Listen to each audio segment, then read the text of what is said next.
I'm Garrett Mitchell, 35, and I've spent my career upholding justice while my wife Aubrey solves financial puzzles that would make your head spin. We maintain a simple life.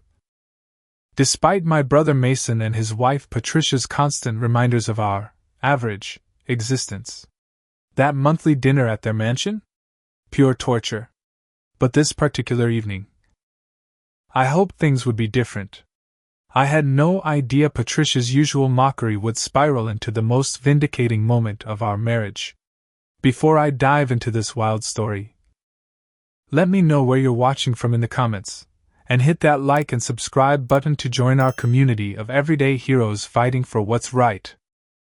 My path to federal law enforcement wasn't exactly straightforward. After 8 years in the military, 4 active duty and 4 in the reserves, I transitioned to civilian life with a determination to continue serving my country, just in a different capacity. The structure and discipline of military life had shaped me into someone who valued order and justice above all else. When I joined the federal service at 28, I felt I'd found my true calling. That's also when I met Aubrey. She worked in the financial department of our regional office, and from the outside, she seemed like any other accountant, meticulous, detail-oriented, and somewhat reserved. Our first interaction happened when I needed help making sense of some expense reports for a case I was working on. What was supposed to be a quick 15-minute meeting turned into a 3-hour conversation where she not only solved my immediate problem but uncovered 3 additional financial discrepancies I hadn't even noticed.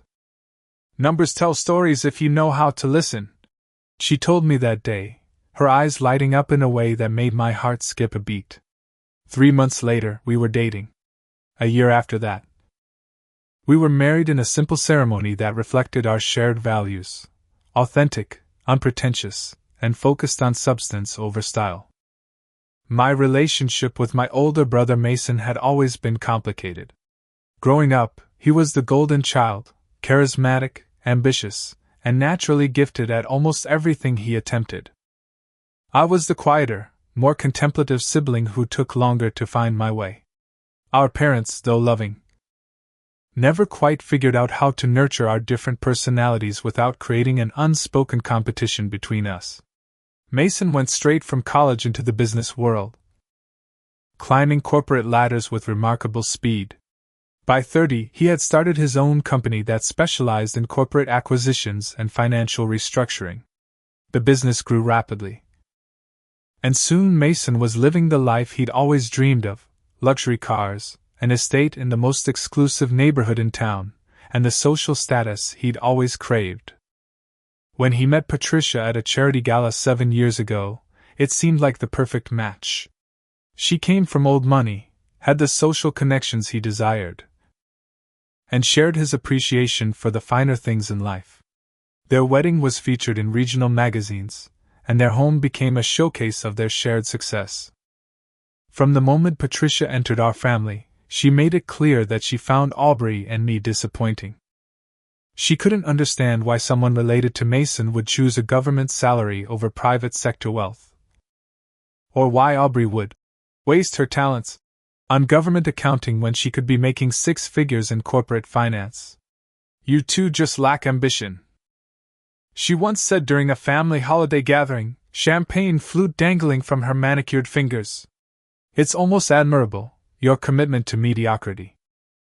Aubrey had simply smiled and changed the subject, but I saw the hurt flash in her eyes before she masked it. That was Aubrey's way. She never engaged in conflict unless absolutely necessary. She believed people revealed their true character through their actions, not their words. The monthly family dinners at Mason and Patricia's home had become a tradition about 3 years ago. When our parents moved to Arizona for retirement, Mason had insisted we maintain some form of regular family connection, and while I appreciated the sentiment, the evenings had become an exercise in restraint for both Aubrey and me. In the weeks leading up to this particular dinner, I'd noticed Aubrey behaving differently.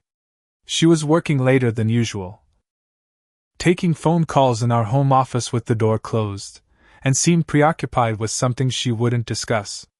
When I asked if everything was okay, She assured me it was just a complex case at work, but I couldn't shake the feeling that something significant was happening.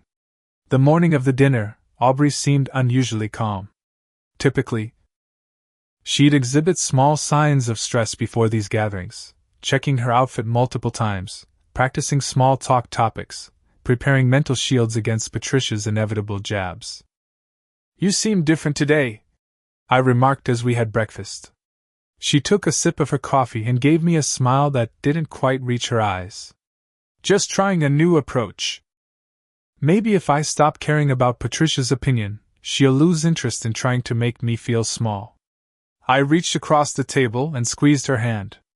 "You're worth 10 of her, you know that." "Right. I know who I am and what I'm worth," she replied, a strange certainty in her voice that both comforted and confused me. "And after tonight, so will everyone else." I didn't know what she meant by that, but I felt a strange anticipation building as the day progressed. Something told me this dinner would be different, though I couldn't have imagined just how dramatically our lives would change by dessert. We arrived at Mason and Patricia's estate at precisely 7 o'clock. Their home sat on 3 acres in Hillcrest Manor, the kind of neighborhood where houses had names instead of just addresses. Theirs was called The Prominence, a fact that Patricia managed to work into conversation within 5 minutes of meeting anyone new. The circular driveway was filled with luxury vehicles that probably cost more than our annual salaries combined. Mason's latest acquisition, a custom Bentley, was prominently displayed nearest to the entrance. "Right on time," Mason said as he opened the door, champagne glass already in hand. He gave me a quick one-armed hug and nodded at Aubrey. "Patricia's in the kitchen putting the finishing touches on the appetizers." The foyer gleamed with marble floors and a chandelier that looked like it belonged in a European palace. Recent renovations had added even more opulence to a home that was already excessive by any reasonable standard. A new painting hung on the wall, an original by some up-and-coming artist whose name Patricia would undoubtedly mention multiple times throughout the evening. "We've expanded the east wing," Mason mentioned casually, as if adding another 2,000 square feet to an already massive home was as routine as buying new curtains. Patricia wanted a dedicated space for her charitable foundation meetings. I nodded, knowing that the foundation was primarily a social club for Patricia's equally wealthy friends to plan parties under the guise of philanthropy. The actual charitable donations were minimal compared to the operating expenses. We followed Mason into the great room where several other guests were already gathered. I recognized Warren Blackwell, Mason's chief financial officer, and his wife Serena. There was also Derek Pendleton, a lawyer who had facilitated many of Mason's business acquisitions, accompanied by his much younger girlfriend whose name I could never remember. 2 other couples I didn't recognize completed the gathering.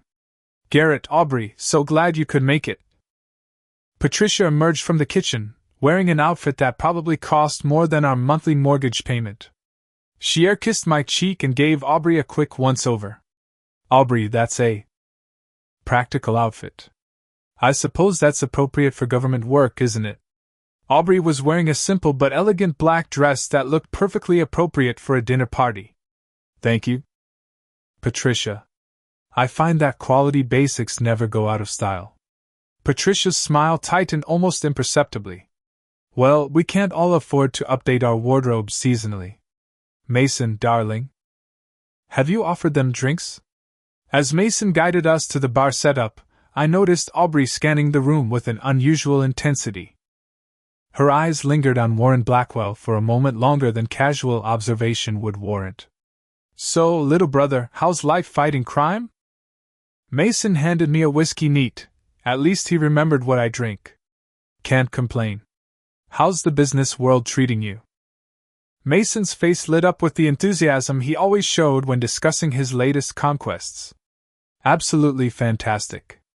We just finalized the acquisition of Brighthaven Technologies last week." They didn't know what hit them. Warren Blackwell chuckled from across the room. They never saw us coming. By the time their board realized what was happening, we'd already secured controlling interest through shell companies. You acquired Brighthaven? Aubrey asked, her voice casual but her eyes focused. I read they were struggling after the founder died.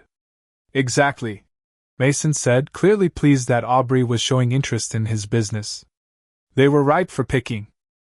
A few targeted stock purchases, some strategic pressure on their creditors, and they practically begged us to take them over. And their pension fund?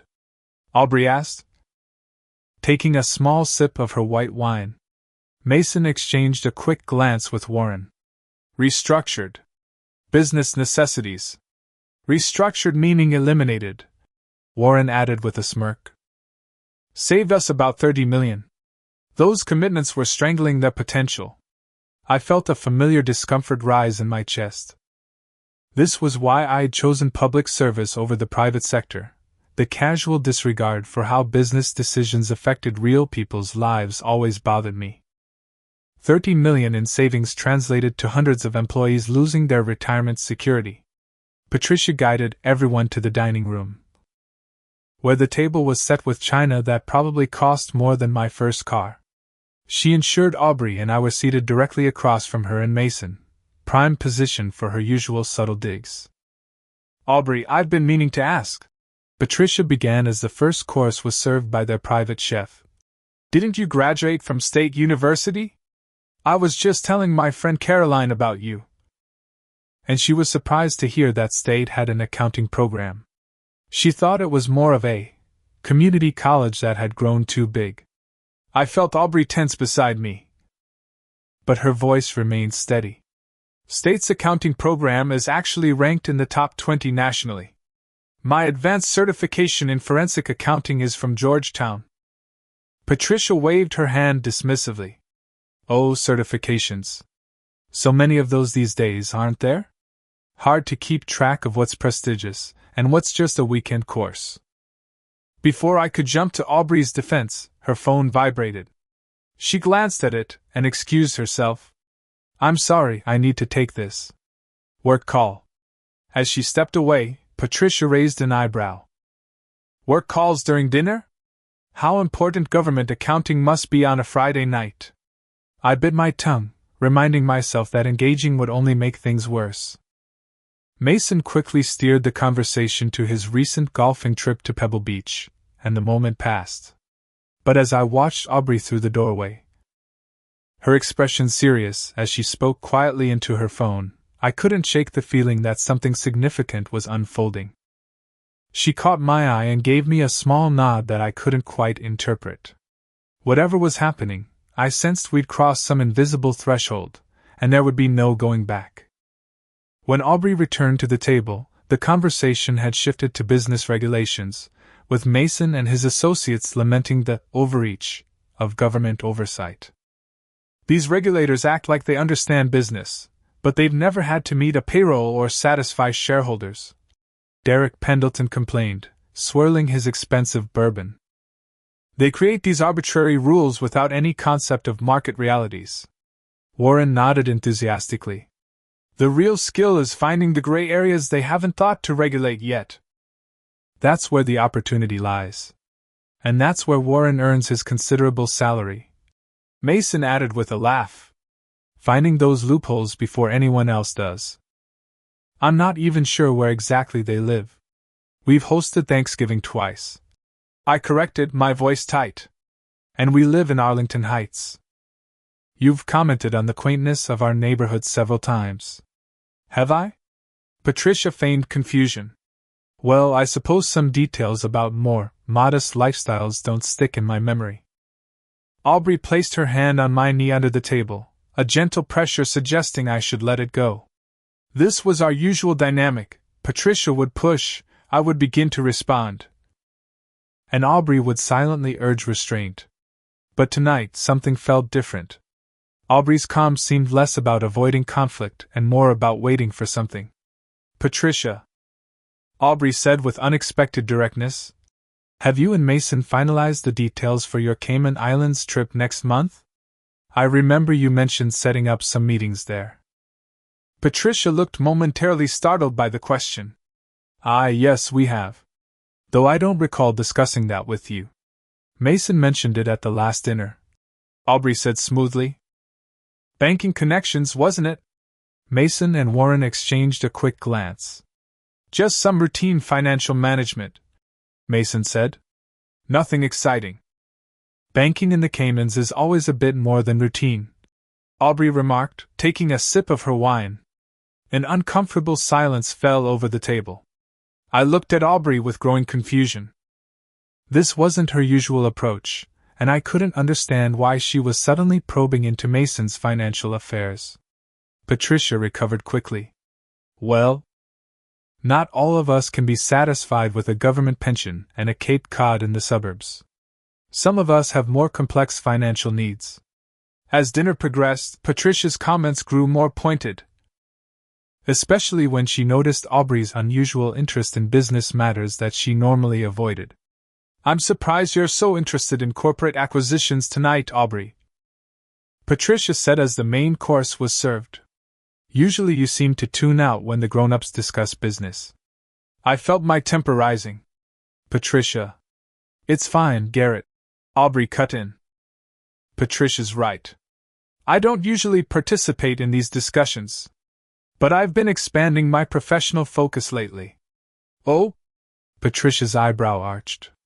Getting tired of government work finally? Realizing there's more to life than following rules. On the contrary, Aubrey replied. I'm finding my work more fulfilling than ever. The conversation shifted again, but the tension remained palpable. I noticed Mason watching Aubrey with growing suspicion, while Warren seemed increasingly uncomfortable each time she asked a seemingly innocent question about their business practices. As the dinner plates were cleared, I felt caught in a strange undercurrent I couldn't quite identify. My wife was playing some kind of chess game I didn't understand, and my brother and his circle seemed increasingly on edge. Whatever was happening, I sensed we were approaching a turning point, one that would forever change the dynamic not just of these monthly dinners, but of our entire family structure. Patricia rose gracefully from her seat, signaling the transition to dessert. I've prepared something special tonight, she announced, disappearing briefly into the kitchen and returning with an elaborate tiered tray of petit fours and chocolate-dipped delicacies. I thought we might play a little game while we enjoy dessert, she suggested as she placed the ornate display at the center of the table. Something to help us get to know each other better, especially since we have new friends joining us tonight. She nodded toward Derek's girlfriend and the two couples I didn't recognize. What kind of game? Mason asked, already refilling his whiskey glass. Professional accomplishments, Patricia explained, her eyes gleaming with the particular light they always had when she was setting up some form of social competition. We'll go around the table and each share our most significant career achievement. Something that defines our professional identity. My stomach tightened. This was clearly designed to highlight the perceived gap between Mason's circle and our more modest careers. I'll start, Patricia volunteered. My foundation's gala last year raised over $2 million for children's causes, and I personally secured the governor as our keynote speaker. She neglected to mention that the foundation spent nearly half that amount on the event itself, or that the governor was a close personal friend of her father's. The game continued around the table. Warren boasted about structuring a deal that saved a client $50 million in tax obligations through creative offshore arrangements. Derek described negotiating a settlement that protected a major corporation from class action litigation that would have cost them billions. The girlfriend mentioned her work as a brand ambassador for luxury products.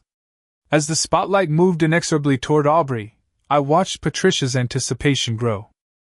She had orchestrated this entire scenario to culminate in Aubrey's humiliation.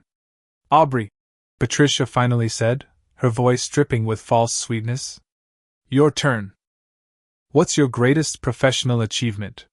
Something that defines your career? Aubrey took a small sip of water before answering. I suppose my work is rather ordinary compared to everyone else's experiences. I analyze financial data, look for inconsistencies, ensure regulatory compliance. So you're essentially a rule follower, Patricia prodded.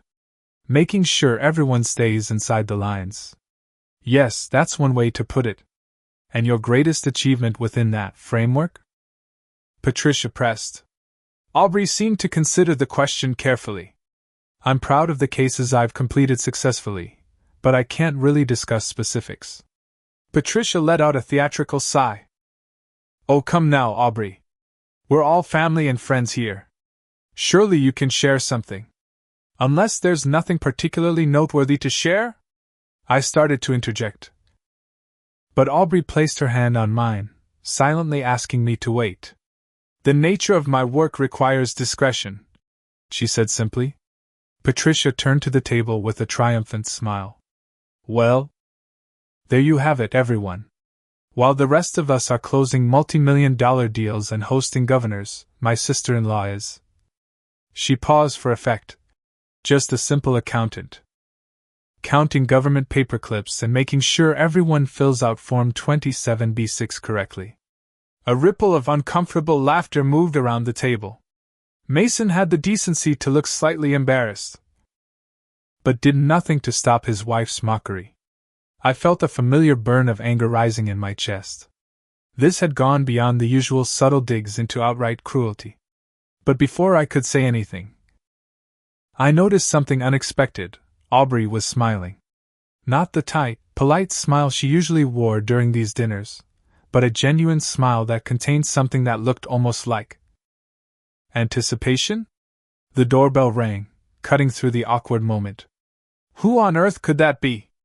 Patricia frowned, clearly annoyed at the interruption of her moment of triumph. We're in the middle of dinner. I'll get it, Mason said, pushing back from the table and heading toward the foyer. As he left, Patricia turned back to Aubrey. As I was saying, there's no shame in simple work, Aubrey. Someone has to do the basic accounting that keeps the world running while the rest of us drive progress forward. I opened my mouth to finally defend my wife, but the look on Aubrey's face stopped me. She was watching the doorway where Mason had disappeared, an almost imperceptible smile playing at the corners of her mouth. Then we heard Mason's voice, sharp with surprise. I'm sorry, who did you say you were looking for? A deep, authoritative male voice responded, though we couldn't make out the words. Mason reappeared in the dining room doorway, his face displaying confusion and the beginning traces of alarm. Behind him stood a serious-looking man in a perfectly tailored dark suit, his posture radiating authority. I'm sorry to interrupt your dinner, the man said, his eyes scanning the table before settling on Aubrey. I'm looking for Aubrey Mitchell. Patricia, never one to miss an opportunity to take control of a social situation, immediately jumped in. And you are? Agent Thomas, Federal Financial Crimes Division, the man replied, showing a credential wallet briefly before returning it to his pocket. Patricia let out a short, dismissive laugh. Well, Agent Thomas, I'm afraid your timing is rather poor. We're in the middle of a private dinner. Whatever government business you have with my sister-in-law can surely wait until Monday morning. Agent Thomas remained impassive. I apologize for the interruption, but it's rather urgent. Patricia rolled her eyes dramatically. What could possibly be so urgent about accounting? She's just a simple accountant. The agent's expression shifted into something resembling amusement. Simple? Mrs. Mitchell is the federal auditor scheduled to investigate your company tomorrow. Given certain developments, we've moved the timeline forward. A silence so complete it seemed to vacuum all the air from the room descended over the dinner table. The words hung in the air like suspended particles, visible and heavy. Patricia's expression froze in a grotesque parody of her usual confidence, her mouth slightly open, eyes widening with dawning comprehension. I don't understand, Mason said, his voice unnaturally high. What investigation? There must be some mistake. Aubrey stood up slowly, her movements deliberate and precise. From her handbag, she withdrew a leather credential wallet that I'd never seen before. She opened it to reveal an official badge and ID card that identified her not as a simple government accountant, but as a senior special agent with the Federal Financial Crimes Task Force. No mistake, Mason, she said, her voice calm but firm. Your company has been under investigation for 6 months. We have evidence suggesting systematic financial fraud, tax evasion, and securities violations. I felt as though I'd stepped into an alternate reality. My wife, my Aubrey, was revealing herself to be someone entirely different from who I thought she was. Or rather, she was revealing a dimension of herself I'd never been allowed to see. Patricia recovered first, her shock transforming rapidly into indignation. This is absurd. Some kind of sick joke. Garrett, did you know about this? All eyes turned to me. And I realized with a start that I looked just as shocked as everyone else. I know. This is the first I'm hearing of it. Agent Thomas studied me for a moment, then nodded almost imperceptibly. Agent Mitchell wasn't informed of his wife's assignment due to standard conflict of interest protocols. Agent Mitchell? Warren Blackwell repeated, staring at me with new understanding. You're a federal agent too? The moment had arrived. With a strange sense of destiny, I reached into my jacket and pulled out my own credentials. Senior Special Agent. Federal Bureau of Investigation, Financial Crimes Division. The room erupted in chaos. Mason slammed his hand on the table, causing the crystal glasses to jump and tinkle. You're both federal agents. You've been investigating me? My own brother? I've had no involvement in any investigation of your company. I clarified quickly.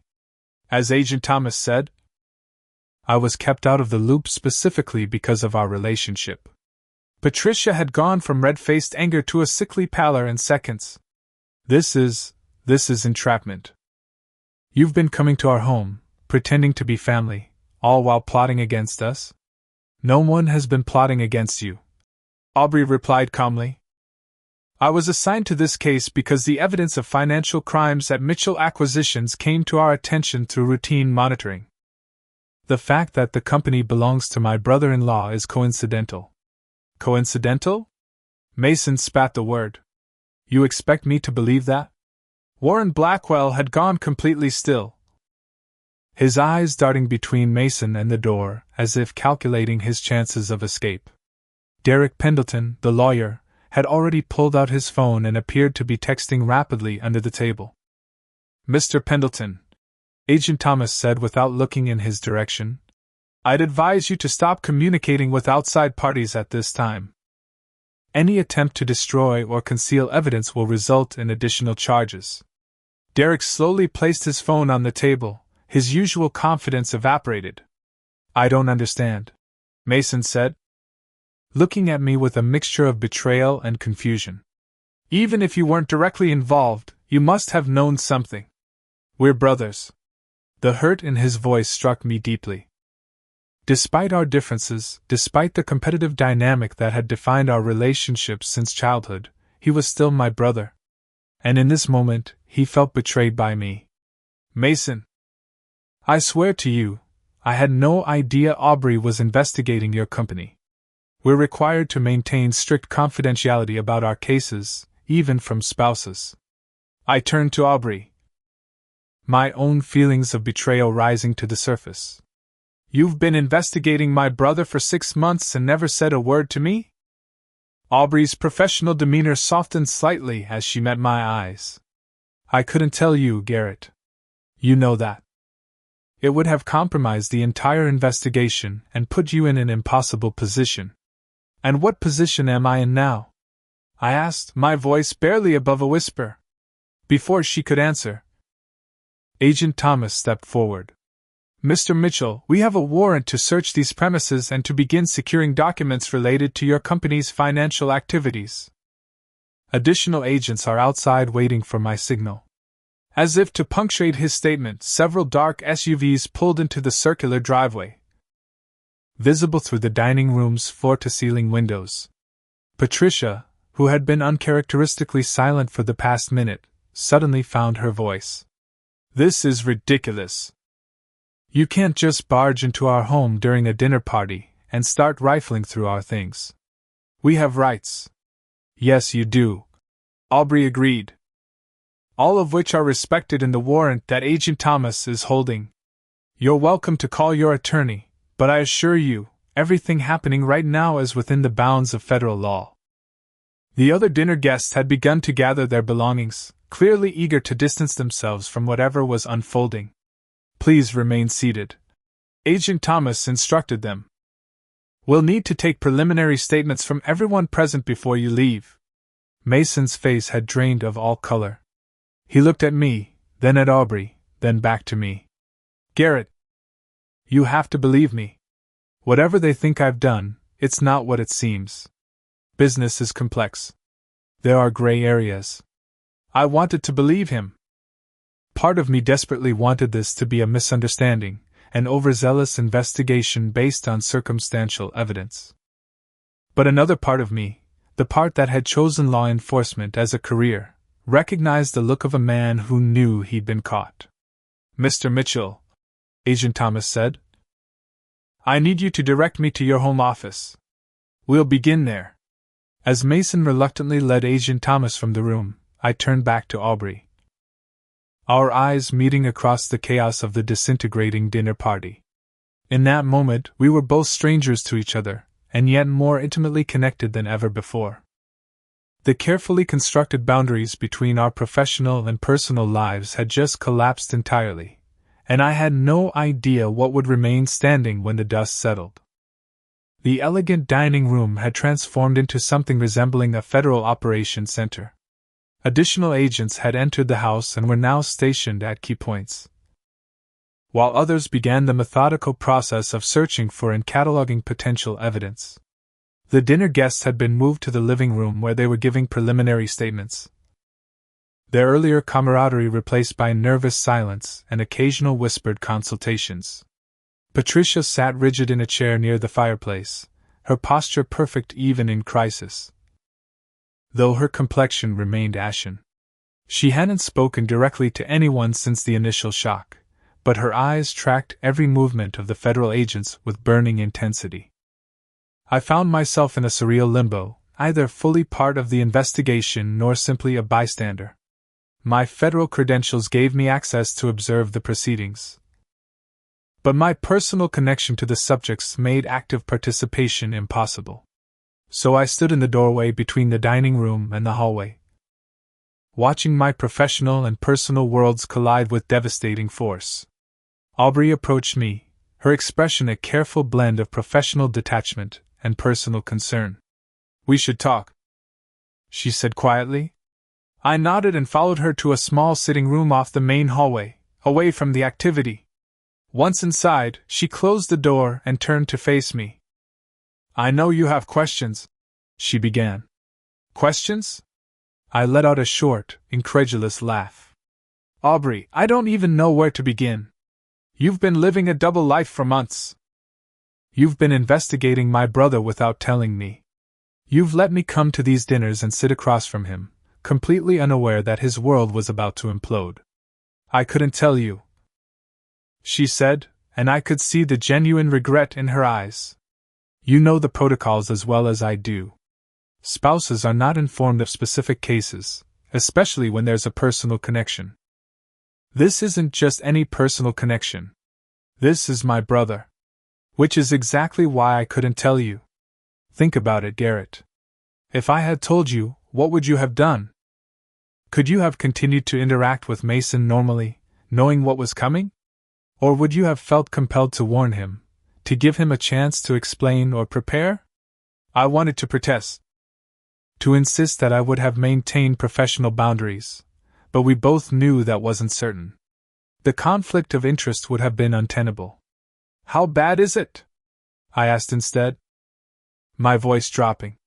What has he done? Aubrey hesitated. I can't discuss all the details, but the evidence is substantial. Tax evasion through offshore accounts, misappropriation of pension funds from acquired companies, securities fraud related to insider trading, and some creative accounting that crosses well into criminal territory. I ran a hand through my hair, trying to process the magnitude of what she was describing. And Patricia? Is she involved? We don't know yet. She's listed as an officer on several of the shell companies, but that could be just paperwork. Her involvement will become clearer as the investigation proceeds. The door opened suddenly, and Mason stood there, his face a mask of cold fury. Agent Thomas stood a few steps behind him. Having a nice family chat? Mason's voice dripped with sarcasm. Planning the next phase of the ambush? Mason, I began, but he cut me off with a sharp gesture. Don't. Just don't, Garrett. I trusted you. You're my brother. I didn't know about the investigation. I insisted. I was kept in the dark precisely because we're brothers. And that makes it better? His laugh was harsh and unfamiliar. My own brother and sister-in-law have been plotting against me. No one has been plotting against you, Aubrey interjected firmly. This is a legitimate federal investigation based on evidence of financial crimes. The fact that you're related to federal agents is irrelevant to the case. Irrelevant? Mason's voice rose. You've been coming to my home for years, breaking bread at my table, accepting my hospitality, all while building a case against me? The investigation began 6 months ago, Aubrey clarified. And it originated from routine monitoring systems that flag unusual patterns in your company's financial transactions. My assignment to the case came later, and I disclosed the potential conflict of interest immediately. Yet they kept you on the case. Mason noted bitterly. How convenient. Agent Thomas stepped forward. Mrs. Mitchell was kept on the case precisely because of her expertise in complex financial fraud. Her personal connection was considered, but her professional reputation for absolute integrity made her the right choice. Mason turned to me, his anger momentarily giving way to something that looked almost like pleading. Garrett, you have to believe me. Business is complicated. There are gray areas, regulatory challenges that sometimes require creative solutions. Creative solutions, I repeated slowly. Like draining pension funds from companies you acquire? Like hiding assets offshore to avoid taxation? It's not that simple. Then explain it to me, I challenged. Help me understand how what you've done isn't exactly what it appears to be. Before he could answer, Patricia appeared in the doorway behind Agent Thomas. Her composure recovered and replaced by cold, calculating anger. Don't say another word, Mason, she ordered. Not without our attorney present. She turned her gaze to Aubrey. I always knew there was something off about you. Too quiet, too observant. Always watching and listening without revealing anything of substance about yourself. I never misrepresented who I am. Aubrey replied calmly. I simply maintained appropriate professional boundaries. Professional boundaries, Patricia repeated with a scornful laugh. Is that what you call infiltrating a family under false pretenses? Using personal connections to advance your career? That's enough, Patricia, I interjected. Aubrey has done nothing wrong. She's followed protocol and maintained her integrity throughout this process. Patricia's eyes narrowed as she looked at me. And you expect us to believe you knew nothing? That you weren't part of this trap? It's not a trap, it's an investigation, I said firmly. And yes, I knew nothing about it. I'm as shocked as you are. Somehow I doubt that, she snapped. From the foyer, we heard the sound of the front door opening and closing, followed by voices. A moment later, an older man in an expensive suit appeared behind Patricia. Harold Zimmerman, he announced, extending no hand and offering no pleasantries. I represent the Mitchells and Mitchell Acquisitions. I must insist that you cease questioning my clients immediately. Agent Thomas nodded. Of course, Mr. Zimmerman. We're well aware of your client's rights. However, the execution of our search warrant will continue. The attorney turned to Mason. Don't say another word. We'll address this matter through proper legal channels. As Mason and Patricia huddled with their attorney, I felt a profound sense of disconnection from the brother I'd grown up with. Whatever the outcome of this investigation, our relationship had been fundamentally altered. The trust between us, already fragile from years of competition and different life choices, had been shattered. Aubrey touched my arm gently. We should go. Our presence here is only making things more complicated. As we prepared to leave, Mason broke away from his attorney and approached me one last time. Family is supposed to stick together, he said, his voice low and intense. That used to mean something to you. It still does, I replied. But so does the oath I took to uphold the law. If you've done what they say you've done, Mason, that's on you, not me. You've made your choice then, he said, stepping back. You've chosen your badge over your blood. As we walked out of the mansion that had always made me feel small and inadequate, I realized that the weight I felt wasn't about choosing between my badge and my brother. It was about reconciling the brother I thought I knew with the man who had potentially committed serious crimes. It was about facing the reality that sometimes the people closest to us are not who we believe them to be, or perhaps who they believe themselves to be. In the car, Aubrey and I sat in silence for several long moments before she finally spoke. I'm sorry it had to happen this way, she said softly. I never wanted to hurt you or come between you and your brother. I reached for her hand across the center console. You didn't. Whatever happens next, whatever Mason has done, that's not on you. You were doing your job. As we drove away from the promenade, leaving behind the shattered remains of our monthly family dinners, I knew that the road ahead would be difficult. But I also knew that for perhaps the first time, Aubrey and I were seeing each other clearly, without the boundaries and compartmentalization that had defined our marriage until now.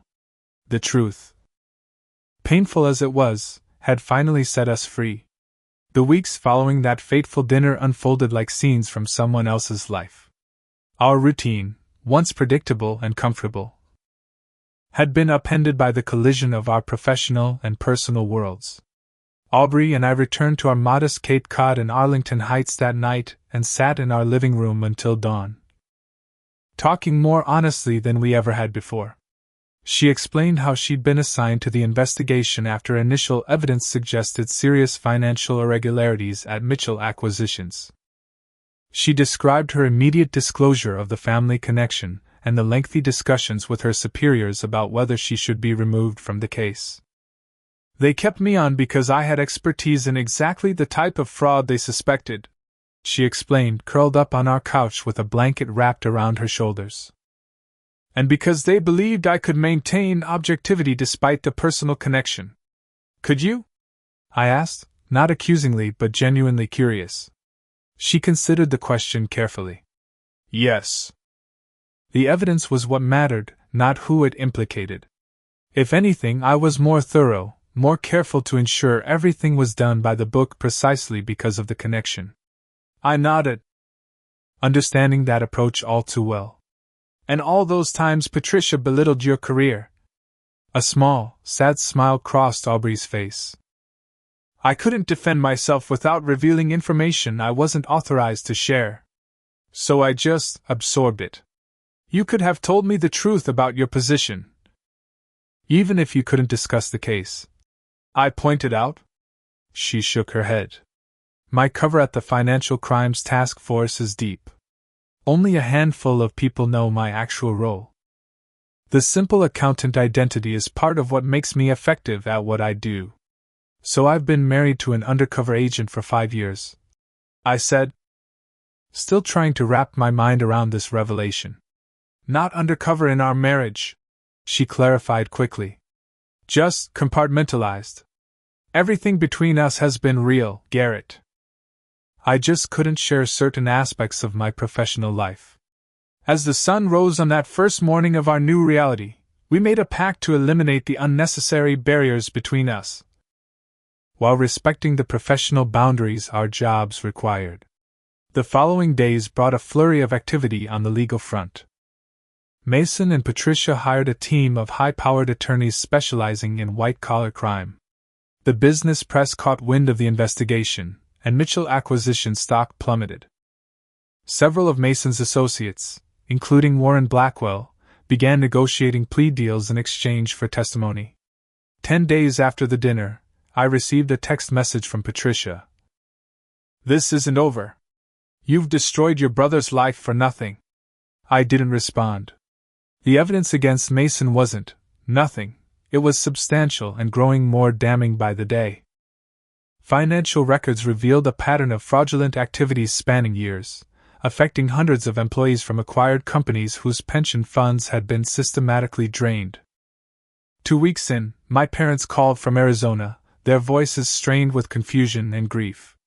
"What's happening, Garrett?" my father asked. "Mason says you and Aubrey have turned against the family." I spent an hour explaining the situation as clearly as I could without compromising the ongoing investigation. My parents listened in stunned silence, occasionally asking clarifying questions that revealed their struggle to reconcile the son they'd raised with the man now facing serious federal charges. "We don't know what to believe," my mother finally said, her voice breaking. "Our family is being torn apart." "I know, Mom," I replied, feeling the weight of their pain added to my own. "I'm sorry it's come to this." "Did you know?" my father asked suddenly. "Before it all exploded, did you know what was coming?" "No," I assured him. I was as shocked as anyone. There was a long pause before he spoke again. "I believe you, son. I just wish. I wish things could have been different." So did I. 3 weeks after the dinner, Aubrey received a formal commendation for her work on the case, though she'd been reassigned due to the now public family connection.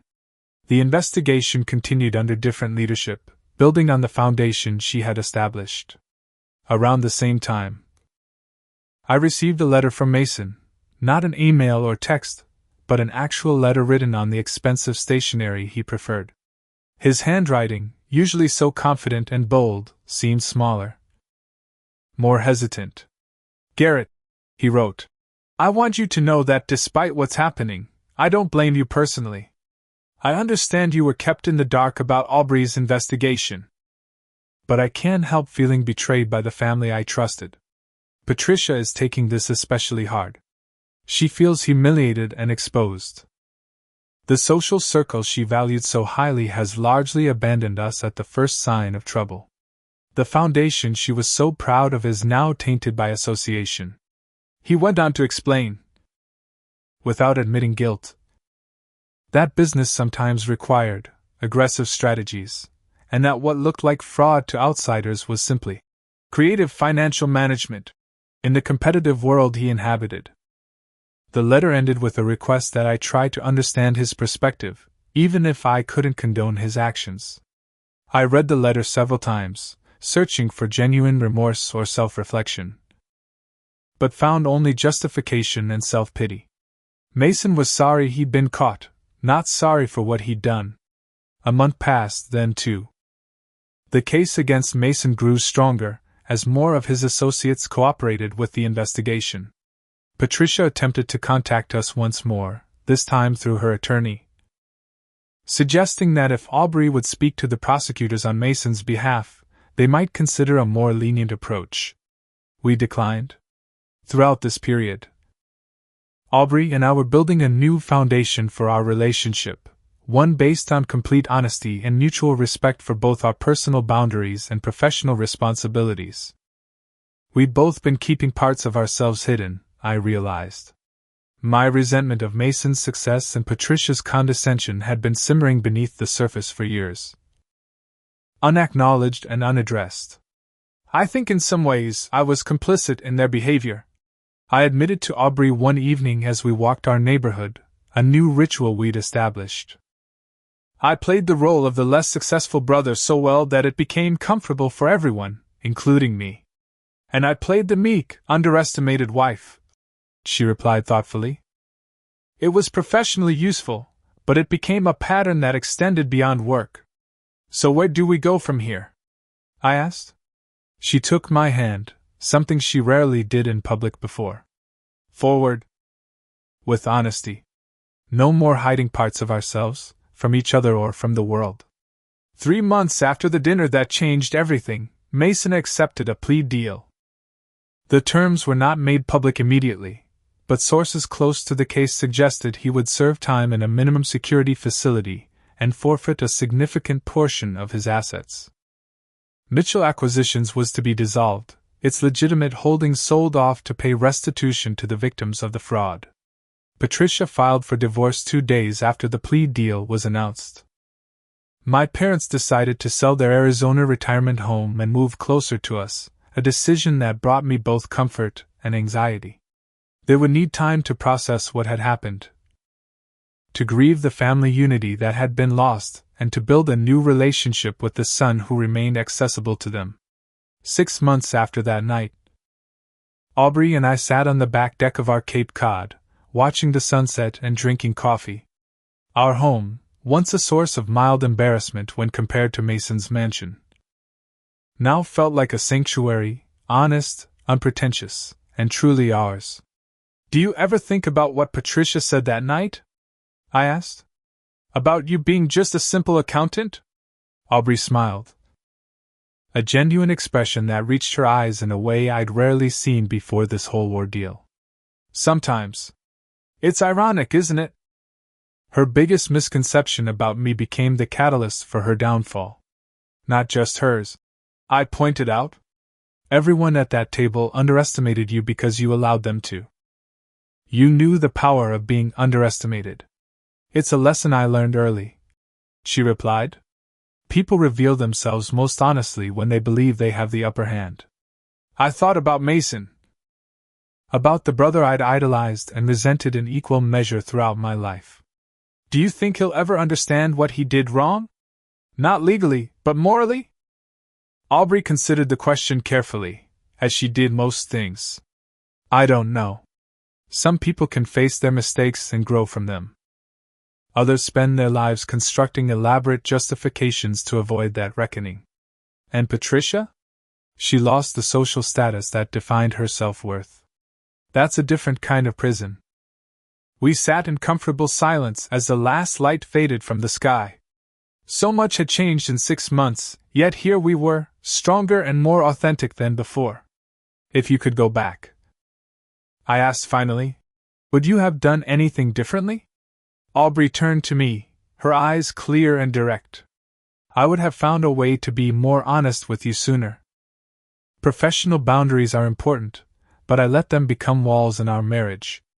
That's my regret." I nodded, understanding completely. "And I would have confronted my feelings about Mason and Patricia years ago, instead of smiling through those dinners while resentment built up inside me." "So we both have regrets," she said, taking my hand. "But we also have a chance to do better going forward." And that, I realized, was the gift hidden within the wreckage of what had happened, the opportunity to build something more genuine from the ashes of facades and pretenses. The monthly family dinners were gone, along with the brother I thought I knew in the social hierarchy that had defined our family for so long. In their place was something less perfect but more real, a marriage based on truth. A smaller family circle grounded in authenticity, and a clearer understanding of what truly mattered. Sometimes the most painful revelations lead to the most profound growth. And sometimes, as I learned, it takes the complete collapse of one reality to make room for a better one to emerge. Has someone in your family ever underestimated you or put you down in front of others? How did you handle it? I'd love to hear your stories in the comments below. And if this story resonated with you, please like, subscribe, and share it with someone who might need to hear that sometimes being underestimated can be your greatest strength. Remember, true integrity isn't about what others think of you, it's about knowing who you are when no one's watching. Thank you for listening, and until next time, stay true to yourself.